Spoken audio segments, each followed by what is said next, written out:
What happened there?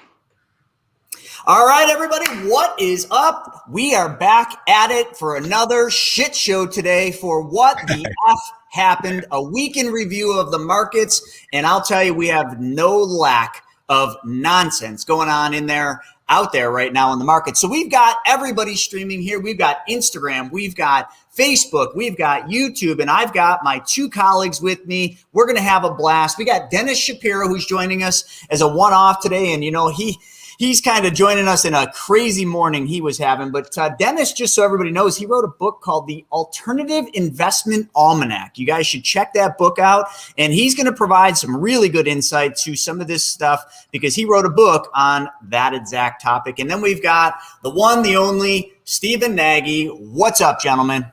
Hey, what's up, Chris? Happy birthday. It's his birthday.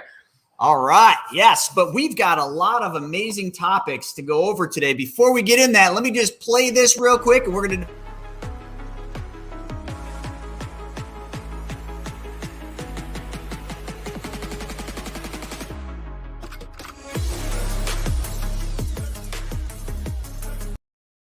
All right, everybody, listen, as we get rolling, I want every single one of you to comment in your questions. We'll put them up on there. We'll either make fun of you, agree with you, or we'll get into a heated dispute, whichever way you want. That's how we roll at this show, What the F Happened. So the first thing I want to start with is none other than that big topic, Bitcoin. Stephen, what the hell is going on in the world of Bitcoin? I know we're just about to cross over that ceiling that I keep talking about, the $40,000 ceiling. Bitcoin's been bouncing around between 30,000, we'll call it 29,000 and 40. It's been playing within this channel, and we've been making great money buying it at 30, selling it around 38 or 40. But I think this news here has the potential to break through this ceiling. Can you talk a little bit about that? Yeah, well, I mean, last Wednesday when we were on, we basically, had just fallen below 29,000. It started coming back up. We said, what's everybody waiting for? Why not buy? We're between 30 and 40. And then what happened between now and last week? Boom, we went over 40 with Bitcoin, right? And now we're hovering right around that $39,000, $40,000 range. So guess what's going to happen next?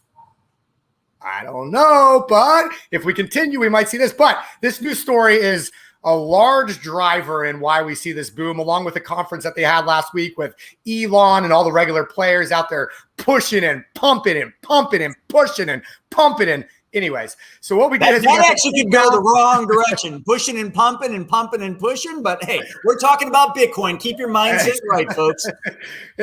Come on, you bunch of people. But all right, so we got that, and then Amazon releases a job ad for somebody that they can hire to basically build a way for them to accept cryptocurrencies. So a news channel out in California saw this ad, this job posting, and said, whoa, Amazon's going to accept Bitcoin this year. So Bitcoin went boom and really took off. And then they came out and Amazon kind of clarified and said, well, you were hiring someone, but we don't have any plans of actually accepting Bitcoin in 2021, 2022. But they kind of left it there. So the hype is there. It's all driven by news cycles. There's no technical side anymore. Welcome to What the F Happened.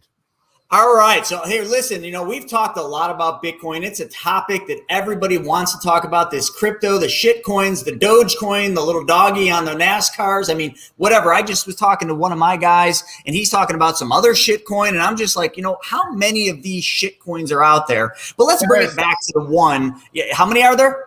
There's a lot. I was in the Keys a couple weeks ago with a buddy of mine, and him and his friend actually create shit coins. And then they have a huge marketing presence on Twitter, and they push and push and push and drive these shit coins up. It's crazy. Anybody can do it. There's no regulation. Anybody can do it. If you have a little bit of coding, a little bit of knowledge, and a little bit of marketing skills, boom, you can create your own shit coin. So let's stick with Bitcoin though. All right, so back to Bitcoin. We talked in previous shows, in previous episodes about how Elon Musk, Bitcoin was going crazy up to 60,000 back in the day. Now, that wasn't all that long ago when he was saying Bitcoin can be accepted to buy Teslas. And I actually know people that bought Model 3s and they bought whatever the other SUV wing door thing or majigger, but they were buying them with Bitcoin. And then all of a sudden, Elon comes out and he says, we're no longer accepting Bitcoin because it's bad for the environment. It's kind of like saying last week when the market tanked, Mondays are just a bad day to invest. That was what the news headlines were saying. But so now we've got Elon coming back saying, well, I think now we're going to maybe accept Bitcoin to, for these cars again. So first he accepts it, then he doesn't accept it because it's bad for the environment. Now, Bitcoin, I think he lost like a couple $1 billion because of something with Bitcoin. Then he's like, well, we might accept it again. Like, which is it, Elon? Are you going to accept the damn coin or are you not going to because it's bad for the environment? So, Dennis, I want your take on Bitcoin and where do you think it's going? What do you think about Elon and what do you think about this Amazon stuff? Because that could be the rocket that drives this thing up to $100 or $100,000 actually. So I bought Bitcoin like 7 years ago, and I think I bought it. I drove somewhere. I checked in. It was like it doubled. I sold it because I was like, this is way too volatile. Anything that could go up that fast can probably go down that fast. So I was like, all right, that's enough of me. And then I haven't been doing Bitcoin in years until this year. Actually, 2 years ago, I created an investment club, and two of them are tech, and anybody who's in tech does Bitcoin, does crypto. So I've been following and what they've been saying. For me, I'm trying not to follow the individual news channels. From what I understand from people who actually get what this is, because I got the basics, but for the people who get like the nitty gritty and who have all the different uses, this is investing in a technology. It's an unproven technology. It looks good. It looks like the potential is there. So whether or not Elon Musk likes it or not, you should just be comfortable with the technology. And then if you do that, you could kind of ignore the news on a daily, weekly, basis. On Instagram, somebody just said, and I think this is a wise thing. He says, I think in the next 10 years, shitcoin will be a thing of the past. So, it will be a past trend. I think that's probably the case. I think right now people are rushing into everything because of FOMO and the fear of missing out on some returns that probably aren't even there. They're getting these shit coins. They can buy them like a fraction of a penny. Like, wow, I own 10,000 shares for $1. First and foremost, if that's you, look at yourself in the mirror and say, I'm an idiot. Because that is just stupid. It's just stupid. I'm not even going to go there. And then somebody else just said he purposely is affecting the Bitcoin price. Yeah, clearly. In Dennis, I want to talk a little bit. I come from, the Wall Street world, the advisory world. And, if any of us in Wall Street were to go out there and start like making tweets and posts like Elon does about a particular, stock or something, man, that would be... Man, we'd be banned, we'd be fined, we'd have all sorts of issues because we're trying to, influence the price of a particular stock. Well, do you think Elon's trying to influence the price of Bitcoin just a wee little bit? The only reason why I would say no to that is because it's obvious that it's kind of like what he's doing. The only the devil's advocate is he's like the second richest man in the world. Whether or not he makes, a couple of dollars off a tweet that he makes or not, I don't think that plays a role. Like when you're number two and you're in that league, I don't know if that fraction is worth, the potential. I think he just doesn't care. He says whatever he wants to say. And I think he's got like that FU money. Well, he says, "All right, you want to come after me? Here's my lawyers." That's it. Yeah, his company owns so much Bitcoin. You would think that him influencing Bitcoin that his company owns would make a conflict there. It could be. I look, if you unravel this stuff, I'm sure it's pretty bad. But I guess certain people can do things that they want to do. You admire the person, you admire him. Hey, it would be nice to not have a filter and just to do whatever you want on a daily basis. Absolutely. I think there's a lot of truth in all that. I think some of it maybe is he's trying to influence. Some of it might just be he just doesn't care. And who knows? The rest of it could just be he's like, hey, here's my team of attorneys on the 18th floor. Why don't you just call them if you got a problem with it? So when you get to that level, I guess, you're untouchable. We know a couple other people like that, but we're not going to go there today. I want to go into the next topic, Stephen. And the next topic is New York Times. I think New York Times figured something out here. And this is an important topic. So hear me out, folks. And I want you all to comment, whether you're coming in from YouTube, whether you're coming in from Facebook, or you're coming in from Instagram. I need to know your take on this because this right here, New York Times, they just cracked the code, or so those idiots think they did. Let's figure it out. So here's the deal. New York Times reports work half the hours, hire twice the employees. If everybody worked less, though, it would be easier to spread the work out evenly to more people. If white-collar professionals were no longer expected or required to log 60 hours a week, but 30 instead, that would be a whole extra job for somebody else. What is your take on this? What the F? That's what I'll let Dennis go with this one because I think I ranted to you last week when I saw this article come out on just what a dumpster fire the New York Times in general is, in my opinion. But Dennis, what do you think about the idea of big corporations hiring all the people and making them work half the hour so we get more people employed? And I don't know. You tell me what you think. Will that work?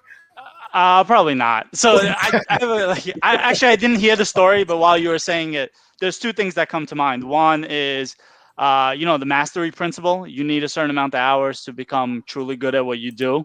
Like if I wouldn't want a part-time lawyer, handling my security fund. You know what I mean? Just for the sake that two lawyers could be hired at the same time. So one concept is, or hey, if I need heart surgery, I don't want it to be a part-time heart surgery. I want it to be a heart surgeon who does surgery 60 hours a week at least. So I think in that principle, I think they're wrong. On the second principle, I would say just strictly, it's so like you can't generalize this across the board. You know what I mean? Like, yeah, maybe this is fine in the fast food industry. I don't want to generalize too much. But once you get to the professionals, I don't think this can possibly actually work. And why limit someone who actually wants to work more? Some people enjoy working, and if they do, and some people don't, it should be a choice. And if you enjoy it and you're good at it, you should capitalize on that. Yeah, this is one that just really shows you how genius the New York Times really is. I think the New York Times, unfortunately, it might have been a good paper back in the day. I think they really just need to just fold that shop up because I don't know what they're talking about. I mean, how many of you in the chat? I put a different link if you want to try that one other link real quick. Oh, otherwise, thanks. Let's see, where are you here? Click over to the private chat. Man. Private chat? I didn't even know we had. Oh, there is a private chat. Look at this. StreamYard. Technology is not my thing. You guys talk about investing in technology and all this. I just don't I don't even know how to turn a computer on half the time. While you're turning that up, Chris, Dennis, not working.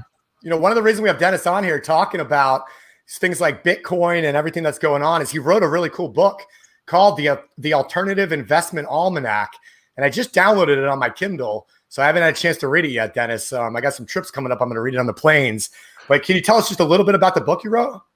Yeah, so I've been investing in traditional stocks for like 20 years, and I've been investing in alternative assets for like 10 years. And the more I got into alternative assets, I realized how short-sighted some people are. Some people are just super like, hey, it's either this or this. This way is better than this way, or this asset is my favorite. I made so much money investing here. And what I realized is that once you get into the alternative investment world, there are certain like core competencies that apply across the investment board. Most of the stuff I do is real estate related. It's mostly commercial real estate, but I also try to invest in some life insurance, like the infinite banking concept and actual life insurance settlements. So most of it is high quality commercial real estate mixed in with some life insurance policy. That's kind of what I consider alternative assets. So I wanted to write a book where too many times where I was talking to people in my older network and they were like, oh, I don't invest in alternative assets because aren't they all Ponzi schemes? And, isn't that how you lose money? Blah, blah, blah, blah, blah, blah. And then I was talking to people who only did alternative assets and they were like, oh, I don't invest in stocks and bonds because, real estate is so much better. So I wanted to write a book where it says, hey, look, if you could autopilot your traditional portfolio with, a low cost index fund, then you could spend a shitload of time building out a network, learning due diligence, and learning how to make real money off your alternative assets. And then if you marry the two, you could have like a really nice portfolio. And I just wanted to get that message out there. Yeah, absolutely.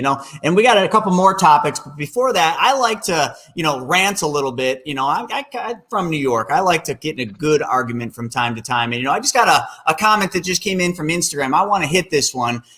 K-Walk, I think it's K-Walker or whatever.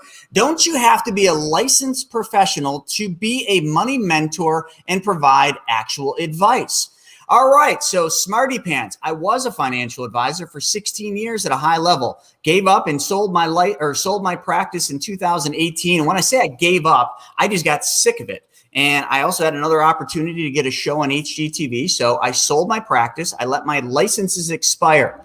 So a money mentor. So here, I will agree with you, Kay Walker. Do you have to be a licensed advisor to give stock advice? Absolutely. Are we giving stock advice, or are we just picking on news articles? We're not telling you to buy something. We're not telling you to sell something.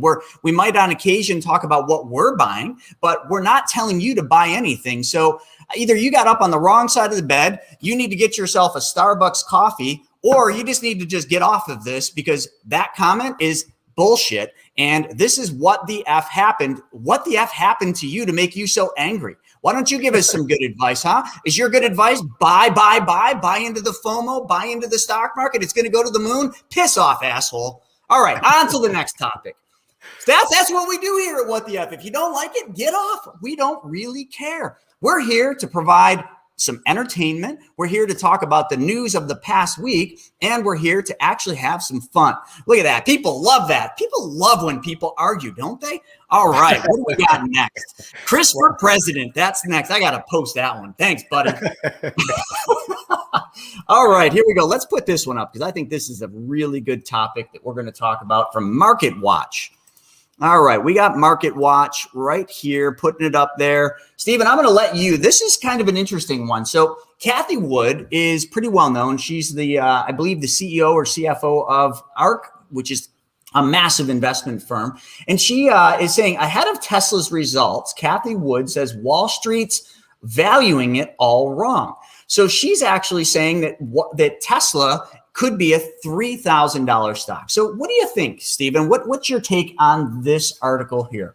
Yeah, and if you've been following What the F happened for a little while, we talk a lot about Tesla because it is a fascinating company when it comes to the stock market. I mean, the valuations, last I looked, it was at like a 680 PE, which the average in the auto industry is like 20. So it's way, way, way overvalued. But we know we talk about all the time, the technical side and, reading the stock market and charts that way just are out the window these days in 2021 due to everything that goes on with the printing of money and all the policy and everything like that. So Kathy Wood comes out and says, listen, Tesla is way undervalued right now. She thinks that instead of looking at Tesla as a car company, which is what we talked about last week, ironically, Chris, instead of looking at it as a car company, this is a technology company. This is a company that's driving and disrupting all kinds of different spaces and all kinds of different industries, not just a car company. And she thinks that is the future of Tesla. So what she says is, hey, Tesla is not a $680, $700 a share stock. It's a $3,000 a share stock, $3,000 a share stock for a company that I don't think makes any money. Although they did just have their best quarter ever, I believe, right, Chris? And we have that article too. So who knows? Maybe they did. Yeah, they had a crazy quarter.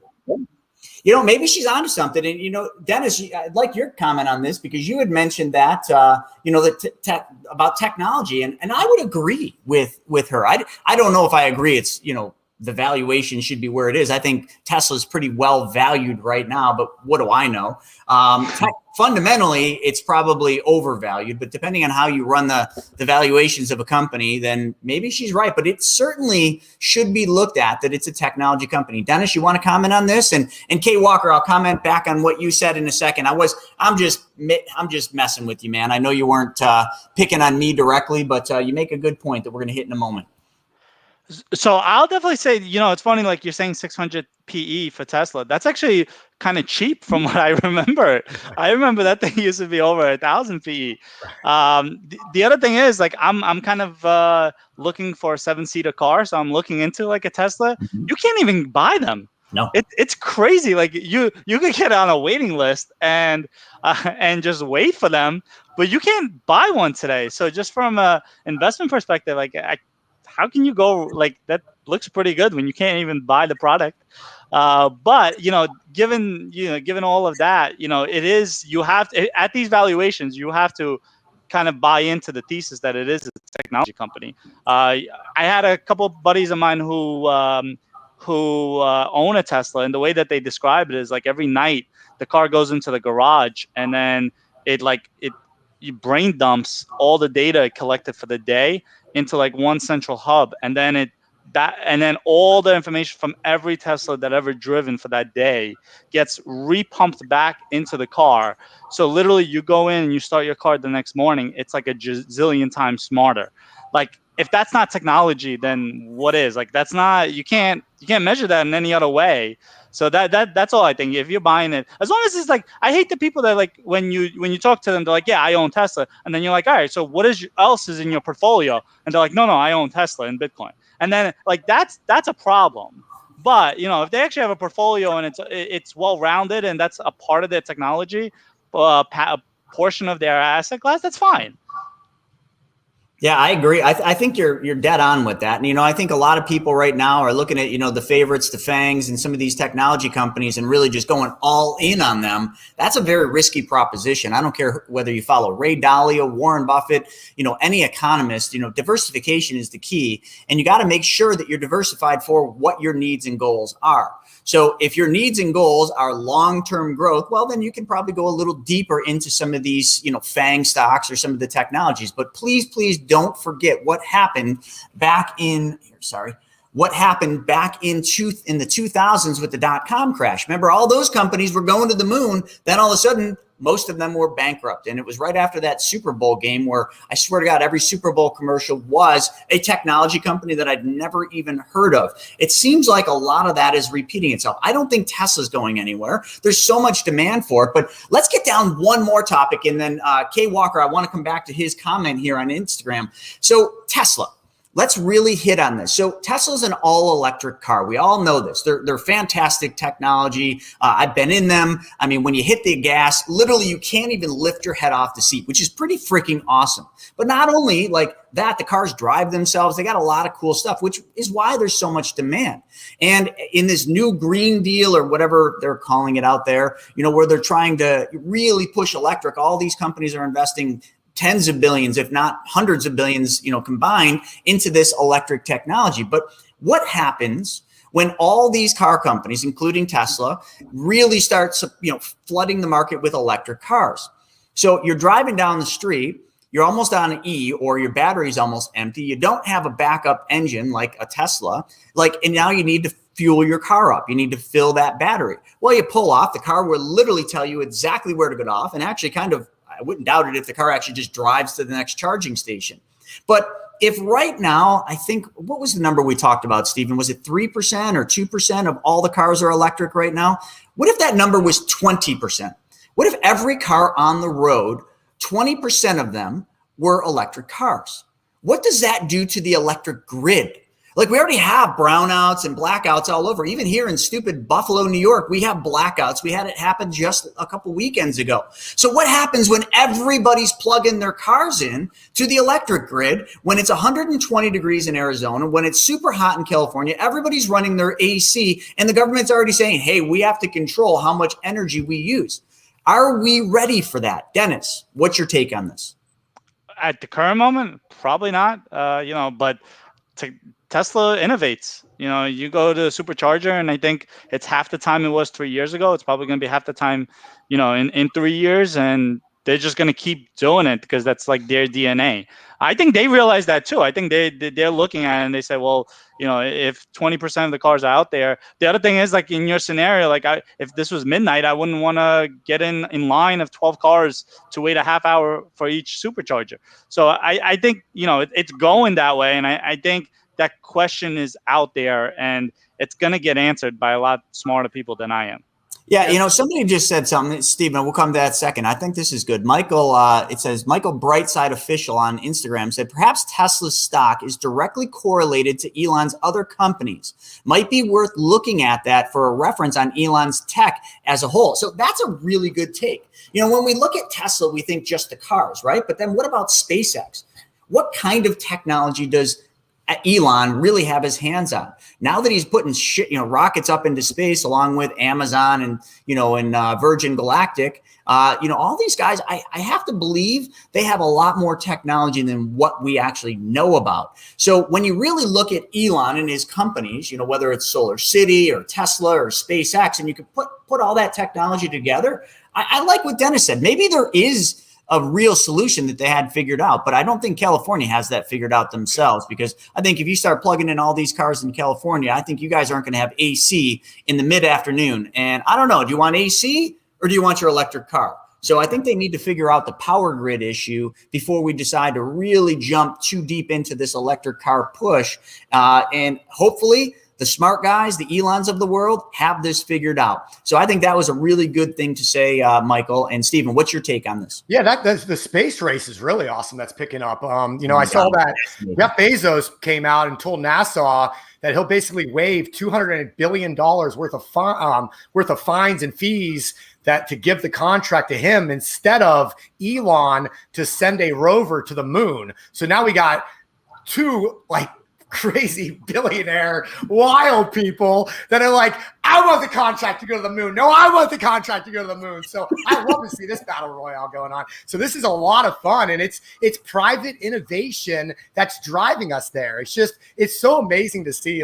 We made fun of Bezos last week, but if you think about just how fascinating it is that he was able to use his own money, private money, to send himself into space, even though the FAA came out and said, it's not technically space, whatever. It's a step in the right direction that's going to get us there eventually. And it's awesome to see private industry funding and making this stuff happen. So I love to see that happen. But back to the Chargers real fast. I also saw Tesla, like Dave said, they're always innovating. So they came out and said, we're going to open up later this year our Chargers to other electric cars also. So what that shows is that's just going to continue.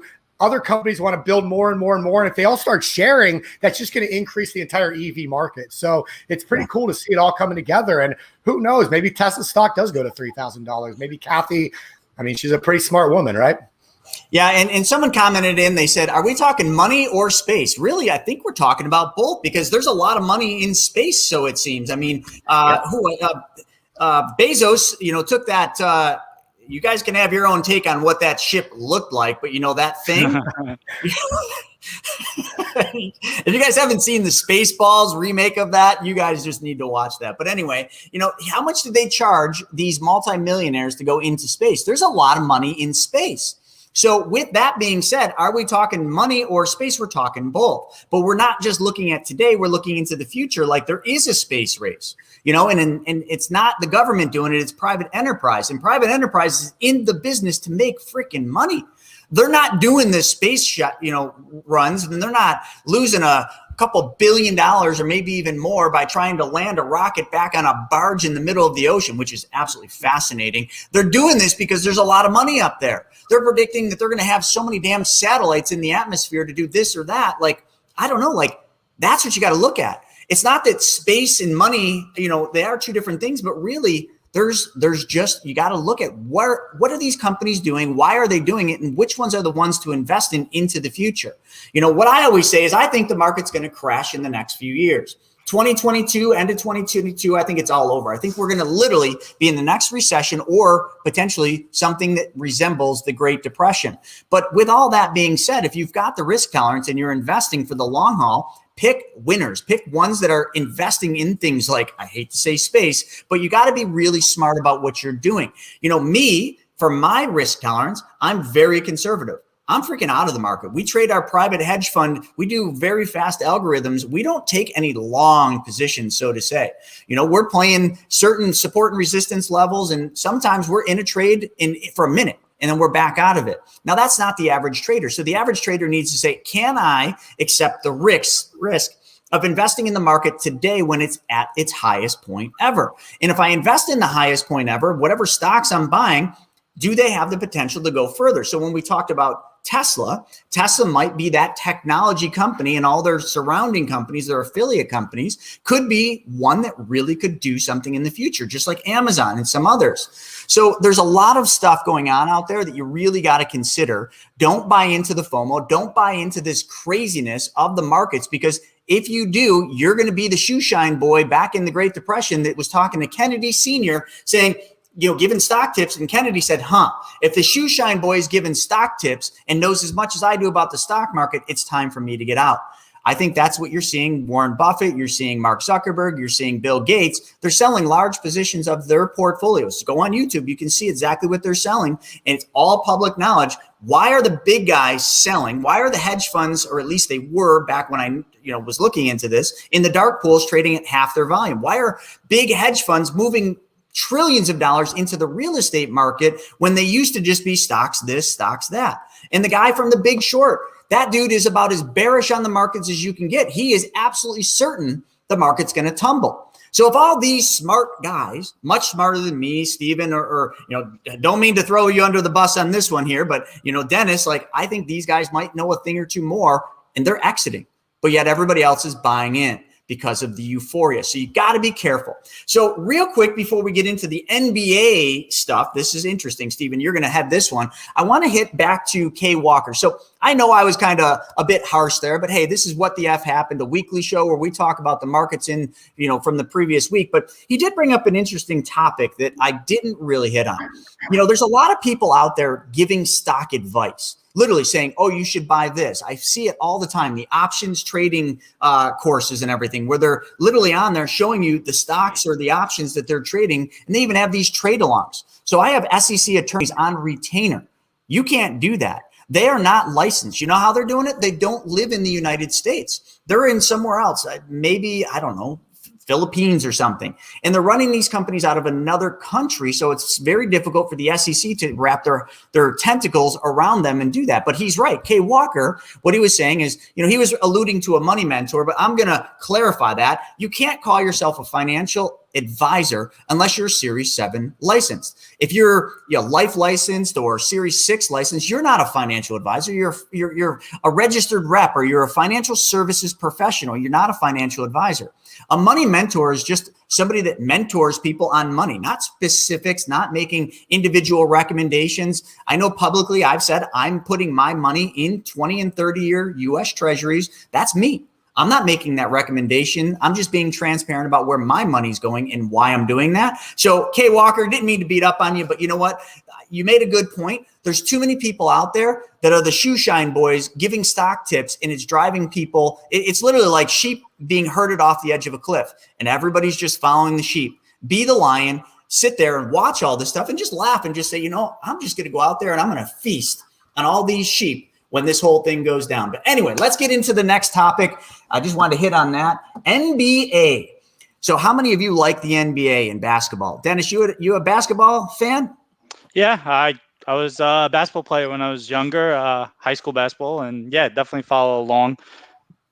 Fantastic. Well, let's talk about this. So this article, just to clear, this article a little bit older. This actually happened several years ago, but it's just a fascinating article. We've been talking a lot in the Private Money Club. So the Private Money Club is a membership that Chris and I run that connects borrowers with lenders and lenders with borrowers. So if you're doing like a flip, for instance, you need some money to be able to buy that flip, get the rehab done and sell it. Well, we can match, you can match up with a private lender, somebody that has some money, maybe in a self-directed IRA or an infinite banking policy, and they're looking to grow their wealth, but they don't want to invest in the stock market. We're at all-time highs. So maybe they're a little worried about that. So what do? Well, they look at these quick flips. Maybe that makes sense. So this lender lends their money to the borrower, and that's what the Private Money Club essentially is all about, is a network that connects lenders and borrowers. So we've been talking a lot about contracts lately, how to protect your money, because it's all in the contract, right? Contracts have a purpose. Contracts are very powerful. Well, this is a great example of that. That's why I wanted to bring it up. This was something that happened back when the NBA was merging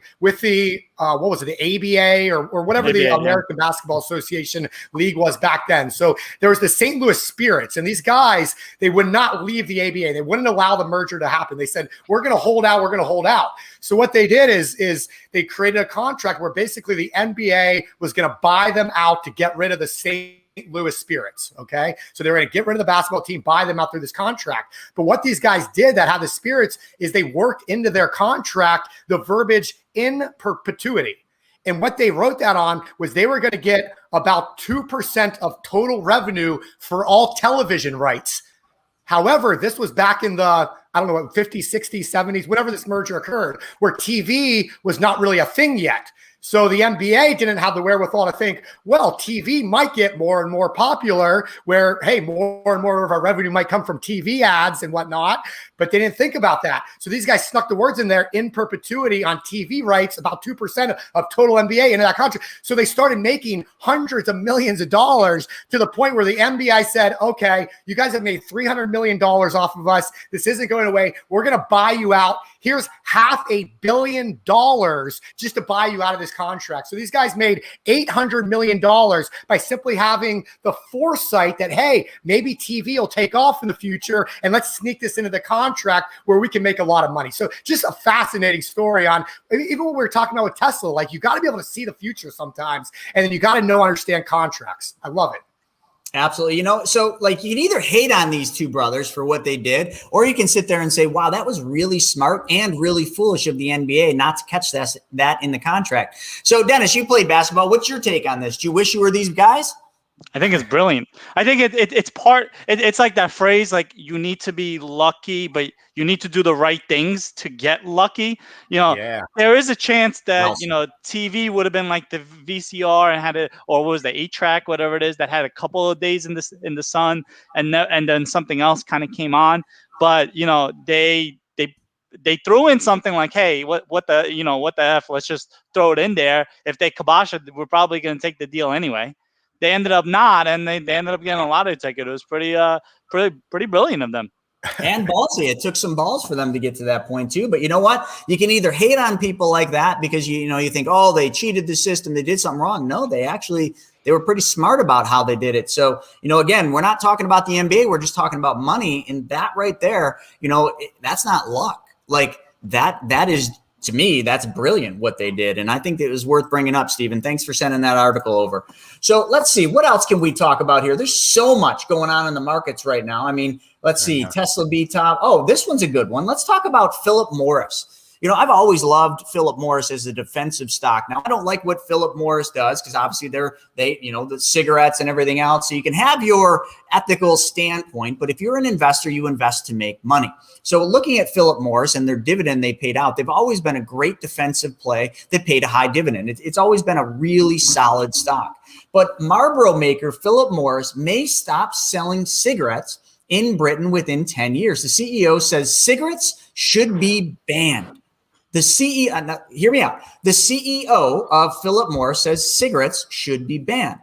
Well, what are they going to sell next? Nicotine patches? Like, you know, are they going to diversify what they're doing? Is that going to affect the company's stock, their dividend? I mean, what are your takes on Philip Morris and them going public on CNBC saying something like this? Crazy. I could jump in. This is kind of like did you guys remember the first Iron Man? When he comes back, and then he's after he gets kidnapped or whatever it is, and he escapes, and then he comes, and then he realizes that Stark Enterprise was selling, and then he comes back and he has this press conference, and he says, you know, Stark Enterprise, which is like the radon of today, it says we're not going to be just selling weapons anymore. And then you see Jim Cramer going, sell, whatever it is. So it's kind of similar like that a little bit. But then clearly they're going to go the whole vapor route and, you know, maybe maybe like marijuana, cannabis, or something like that. That's probably where they're going to go with it. So I'm sure that's the mindset, just, you know, cigarettes 2.0 type of thing. So I love that you mentioned that. And, you know, there's a bunch of people commenting in, but this is kind of where I was going. So I remember many years ago, before, you know, marijuana was made legal to, you know, in most, I think is it legal in every state now? Or I know New York finally got it, which I thought wasn't going to happen. But anyway, it's legal in most states. Philip Morris, you know, you could see that they were actually going down the cannabis route. They weren't going to just make cigarettes. They were going to make, you know, weed cigarettes or whatever you want to call them. And I think that's the direction they're going to go. But, you know, they're still on hold. So they said 10 years they're going to stop selling cigarettes. But what are they going to sell? Weed cigarettes, of course. Duh. Like, they're not going to probably focus too much on nicotine patches. They might use that to bridge the gap. But yeah, they're going the route of marijuana, cannabis, and all of that. Probably a better. I was going to say, I know a lot of growers out in California, and one of their largest challenges right now is competing to buy land to grow more marijuana because Philip Morris is coming in. buying millions and millions of acres that they're planning to grow on in the future. So they're definitely, and this has been going on for 10 years. I haven't really even kept up with it in the last couple of years. This was 10 years ago. So they're definitely positioning themselves to be the leader in marijuana when it goes legal.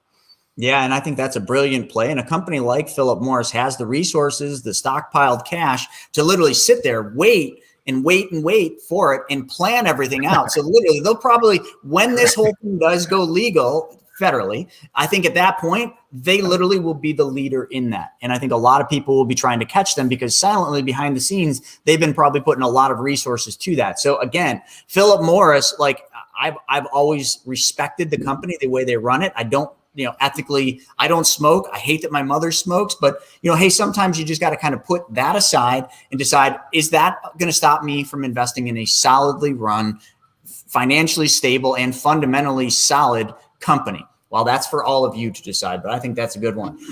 So now I think let's, in this final thing here, Dennis, I definitely want you to chime in. And audience, everybody, whether you're on Instagram, you're on YouTube, you're on Facebook, all of you coming into What the F Happened, a weekly show where we rant and rave about what happened in the markets in the week prior.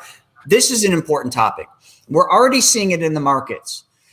The CDC, Fauci, the government, all of them are now kind of going back on this Delta variant, which I don't have a standpoint on this. I'm not a scientist or an expert, and everybody has their own opinion, but the markets are showing very strong signs of fear of us going back to where we were with this COVID thing. They're now reversing some of the mask mandates. Certain places like California, you have to have a mask on inside, and what's going to happen? Are we going to have like a passport where it says whether you're unvaccinated or vaccinated? I feel like, it was the race thing. Now, all of a sudden that's not really talked about. Now it's like vaccinated against unvaccinated. Like, I don't know what they're doing, but it all leads to, in my mind, that we might be going back to some of the restrictions that we had, the controls. And I know this is a controversial topic, and I don't want to make this political, and I don't want to make this about anyone's opinion. I really want to just think, if they do this, what is that going to mean for the stock market? We know the stock market's at an all-time high. It's at a very fragile state right now. Is this going to maybe be the domino that does that first 50% corrective drop? Because, hey, folks, listen, if you study the market for as long as I have, if you know what I know by studying the past, the first drop, that first hit when the market takes that dive is the worst. And nobody's going to be ready for it. You weren't ready for it last year when the COVID thing happened. You weren't ready for it in 2008 and 2009. Like, are you ready for it this time? And is this the domino that brings the whole thing down? What are your guys' takes on this? Dennis, I'll let you start. Well, not to go like political, I'll just say from like, the great part about like history is like, you don't have to go far on this, right? What happened in March 2020? So what was really important is how is your portfolio structured, where if you are going to get a similar 35% correction, are you going to be able to handle it? Because you shouldn't have an excuse not to be prepared this time. So like, for example, I invested in REITs at that time and they were down 35%, and it wasn't like the value of the real estate was down 35%. It was publicly traded. And the Wall Street experts assume that in a year's time, whatever it is on future earnings, that the future earnings will take a drop of 35%. So hey, why don't we just sell 35% now? So in the month of March 2020, across the board, you see the REITs down 35%. Now on the alternative investment side, I owned a lot of private securities and in individual apartment buildings. Those things didn't trade hands. The moment that the COVID restrictions happened, there was just so much uncertainty where you couldn't buy an apartment building for a discount enough to warrant buying it, and then so the buyers couldn't find enough discount. The sellers were saying, well, this isn't as bad as they're saying it is. We're going to hold on to it, and that level of not finding an accord, basically nothing traded hands. So on one side of my portfolio, I was seeing it down 35% with traditional, REITs that are supposed to be somewhat defensive because of their high yields, and private securities weren't trading hands. So they were by default down zero. So I think when you get into positions where this kind of chatter comes in, and like you said, hey, there's 35% chance of a meltdown, then what you really need to do is like, hey, how are you positioned on your portfolio? Because you'll feel a lot better with a 35% meltdown if it only affects a portion of your portfolio. Because then you could kind of sit there, and if it's not that bad, then you're fine. But the point is, like, you want to look at alternative investments in situations like this, because it can really mitigate the volatility you'll get from just being all in on the market. Absolutely. And, we're going to be talking about that a lot today on our wealth webinar at 1 p.m., which is a free webinar we do every single Wednesday. Hundreds of people join us each week. It is totally free. I'll put the link up here on Facebook and all those, and on Instagram. I'll put it up in a second. But we're going to be talking about, ways to do exactly that. Position yourself in alternatives that will either give you, complete defensive against a market fallout, or at least protect you a little bit and provide liquidity. And that's the biggest thing. If this is what's going on, I don't think this is going to stop. It's all about control, and we if you don't believe that, like, I don't know what rock you're living under. The government wants control, and this is how they do it. Now, I know that, deep down, I think there's some level of them trying to protect things, but I don't know. You got to kind of draw the line in the sand. Can we go back to what happened last year and survive that? I don't think so, Chris. I don't think we're going to get lockdowns. I don't think people are going to go for it. I don't think people are going to allow it to happen again.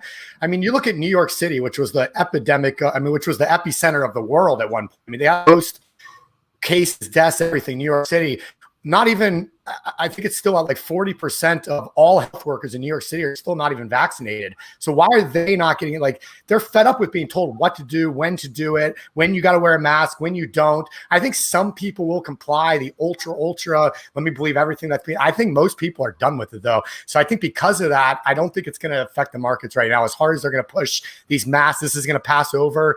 And I don't see this being the catalyst, my opinion. Yeah, I got no problem putting a mask on. Like, I fly a lot. I've been flying straight through the pandemic. I test every single week with my own stash of the little swab tests. Those things freaking suck. And the antibody test, the blood test. But, for every single person, like, I think you're right. I think we're a lot of us are totally done with this. We don't want to be told what to do, and I think a lot of times they don't give us enough credit for being smart. Each person can make their own decisions and do it in a smart way. But yeah, I don't know. You're right. I don't know if this is going to be the domino that brings the thing down. But again, there's so many dominoes out there, and it's just, you look out there and you're just like, wow, which one of these dominoes is going to be the one that creates the domino effect? And that will happen. I mean, Michael's saying it on Instagram here. Benjamin's making a comment on that. It's just a very dangerous time for investors, and it resembles 1929 to a T. Literally, the FOMO, the euphoria, everybody buying into it, just following, the leader and just jumping into it. It's a very dangerous thing to do right now. I mean, there's a lot on the line. There's people's retirements, college savings plans on the line. You got to be very careful in what you're doing and decide what you're willing to risk and what you could afford to lose, because that is a real question. We all know that something's coming. The hard part is nobody can tell you when. Not the smartest minds in the business, not the Ray Dalios of Bridgewater Capital. They can't time the market. Neither can you. None of us can. And if they try to, you'll be wrong, just like the best have been. So Dennis, as we wrap this thing up, what is your take on people that try to time the market, that try to, stay in the market for the longest period because they're like, oh, well, when the market drops, I'll get out. How does that strategy weigh, and how do you think that could be? Anyway, go with that. It's not a strategy. You can't do it. You just got to have a plan. You execute your plan. If you like, I like that phrase where it says the best time to invest is yesterday. The second best time is today. Even if and I think there's been studies, like, even if you invested during the Great Depression, you would have made a killing. Obviously you need the capital to do so. So I just think it's like, if you're just smart with your money, you can't time it. Just be smart with your money. That's it. I think that's a good way to say it. I think you got to be smart with your money, be smart with your head, and understand that something's coming and get ready for it, but you can't time it. So, for me, I'm out. Like, outside of my private hedge fund, I have very little exposure. I've got some crypto, but I just trade that limit. I've got a couple little things, but most of my money right now is in privatized banking. The infinite banking concept is what I use to process. A lot of my money is in 20 and 30-year treasuries. I had oil, but I got out of that already, and a little bit of gold mining. And that's about the only things I'm putting my money in, which is definitely something a lot of people call me crazy for doing. They're like, wow, you're missing out. Yeah, I'm missing out. But, back when COVID happened and the market fell 35%, I wasn't missing out on anything. I was buying. I bought so many stocks then and I sold them all. And people still said, you're crazy for selling them. Well, each person needs to come up with a strategy, and the strategy should not always just include what you're going to buy. It should include what I want to make and where my exit is. If you don't have both sides of those equation written in an investment plan for your money, you are literally a risky driver. Get in your car, put a blindfold on, and go out there and drive. And tell me how far you go before you hit a house, another car, or a mailbox. Not very far.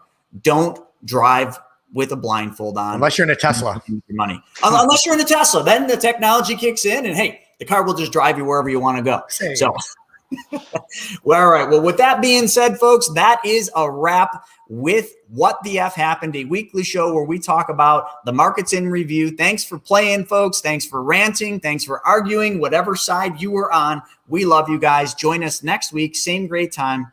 Same great place. And also, if you want more of this, today, 1 p.m., we've got the wealth webinar. I'm going to put the link up one more time. There is no cost. You register, and not only do you just get to join us at 1 o'clock hearing some really important stuff today, we give you a copy of my brand new book. The brand new book is Drifting Away from Traditional Car Buying, how to keep both your car and your finances in the fast lane. Essentially, that booklet teaches you how to get all the money back for every car you buy, drive, and own.